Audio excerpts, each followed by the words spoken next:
They say over 400,000 Catholics receive Holy Communion every single day across the world. That's millions every week. And yet, why is the world not holier? Why are the hearts of the faithful still weighed down with bitterness, anxiety, addictions, lukewarmness, and despair? We kneel, we open our hands or our mouths, we receive the body, blood, soul, and divinity of Jesus Christ, and then we sit back, check our watches, shuffle out the door, and go right back into the noise of life. Could it be that while our bodies receive the Eucharist, our souls remain closed? Could it be that countless graces are being poured out from heaven into our very hands, and then left untouched because our hearts are silent? If you don't say anything at communion, if you walk back to your pew already thinking about where to park or what's for lunch, you're not just missing a ritual, you're missing grace. And not just any grace. The Eucharist is not a symbol.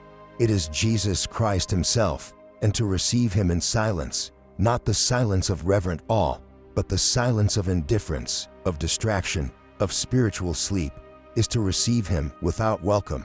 And when you do not welcome a guest, the guest does not remain. Father Chris Alar, a priest of the Marian Fathers and one of the most faithful teachers of our time, has warned Catholics repeatedly. You can go to daily Mass, say the Rosary, follow every tradition, and still miss heaven if you are not truly in relationship with Christ.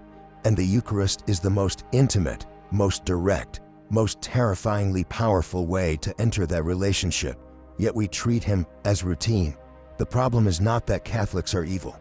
The problem is that many have never been taught what this moment really is.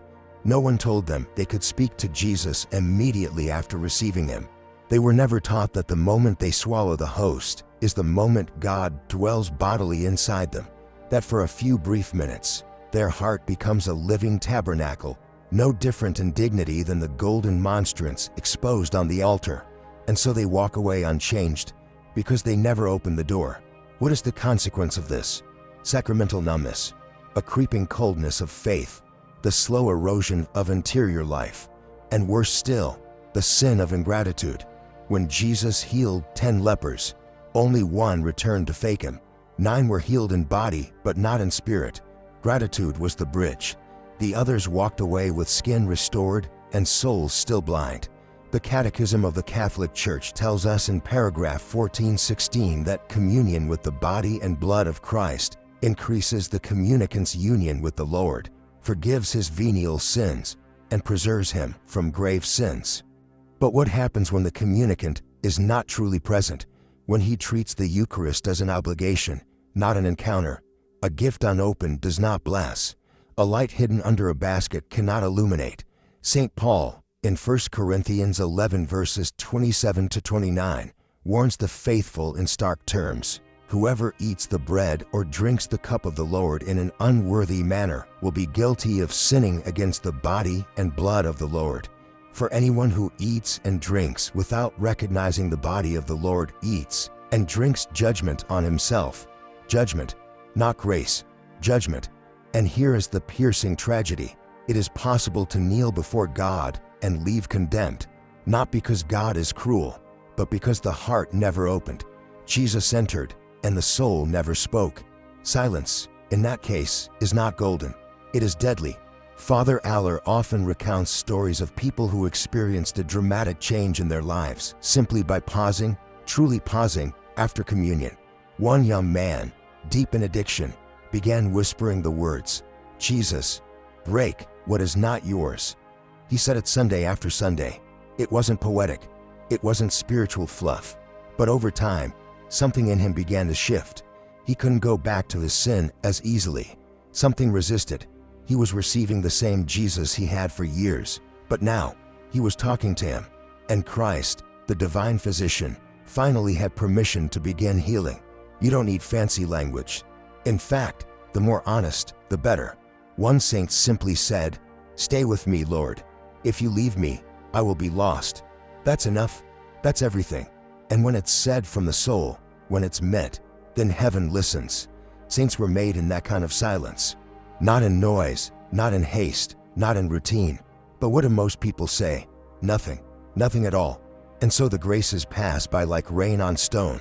Pope Benedict XVI wrote in Sacramentum Caritatis that the faithful should be encouraged to remain in silence after communion, to interiorly converse with the Lord who is present. This is not optional. This is not a sweet pious custom. This is the response that opens the soul to transformation. No priest, no bishop, no one can force this. It is something only you can do. Only you can say, Jesus, I believe you are here.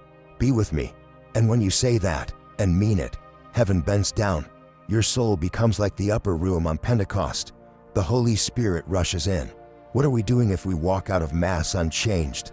If we leave with the same addictions, the same grudges, the same cold heart, then perhaps we receive the host, but not the fire. Pope Leo the Great once said, the effect of our sharing in the body and blood of Christ is to change us into what we receive. Then why are we still bitter? Why are we still anxious? Could it be because we never really received Him? Because we opened our mouths and closed our hearts? There is a crisis in the church today, and it's not just moral, it's Eucharistic. We no longer know who is in our midst. If we did, we would fall to our knees and never want to rise again. Father Chris Alar warns constantly that modern Catholics are suffering not from lack of truth, but from lack of love. And the heart of love is relationship. Communion is not magic, it's a marriage. If a bride receives her groom in silence, without affection, without even a word, what kind of union is that? The saints didn't walk away from Mass unchanged. St. Clare would tremble. St. Catherine of Siena would weep. St. John Vianney glowed. And you, what do you feel when the host touches your tongue? If you feel nothing, speak. Speak honestly. Jesus does not demand perfection, only presence. You can say, I don't know what to say. That's enough. Say, help me love you. That's enough. Say, I'm here. That is more than enough. But say something, because silence can be holy, yes, but it can also be hollow. If your heart is distracted, cold, blank, and you say nothing, you risk letting God walk into your soul unwelcomed. You will not stay where He is now wanted, not because He doesn't love you, but because He respects your will. If you've received Jesus Christ and you still walk away angry, still gossip, still sin with ease, ask yourself this question: did you touch the bread, or did you receive the fire? Because if you touched only the bread, the ritual, the appearance, then your soul will not be transformed. But if you speak to Him, truly speak, with desire, then even one phrase, Jesus, stay with me, can burn away years of spiritual deadness. This is not emotionalism. This is not sentimentality. This is Catholicism in its rawest, most essential form. Lex orandi, lex credendi. The law of prayer is the law of belief. If your communion is mute, your faith will become mute. If your communion is alive, your soul will be set ablaze.